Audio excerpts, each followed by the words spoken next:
Wadhi nyime, gedo mar olalo ma Londiani oyangi ni dhi konyo maromo jodak gana 60 ma Kipkelion West kod mano ma Kipkelion East.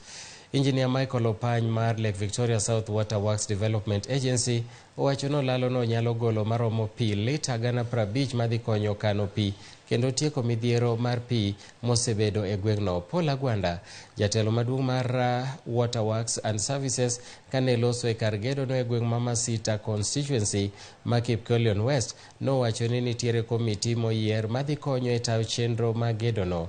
Jod bura ma Kipkelion Joseph Cherorot bende nosiro gedo no kodwaro mondo kaw pach jopiny ewi kaka ibiro gere.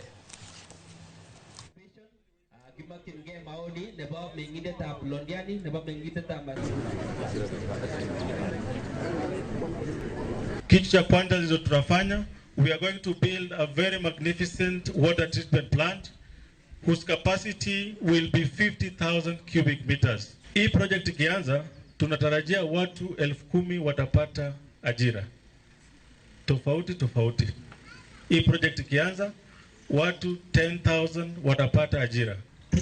Tuko na neema ambaye ataangalia kwamba environment, vile tuko na katiba ambaye inasema kwamba ni lazima tuangalie mambo ya environment. Wao pia wataingilia na watatuelekeza vile mambo ya environment tutakuwa tunachunga vizuri. We have done about 22 boreholes ambayo tumefanya.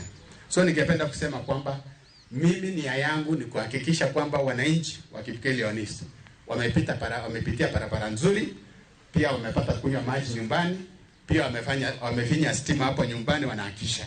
As we talk, we are designing mambo ya stima katika constituency yetu, na tuna already mradi huko upande wa Kapsabet, upande wa Tendeno Soget, tuko nayo Chebaibai, hiyo ni ya stima. Lakteche moyo wa beach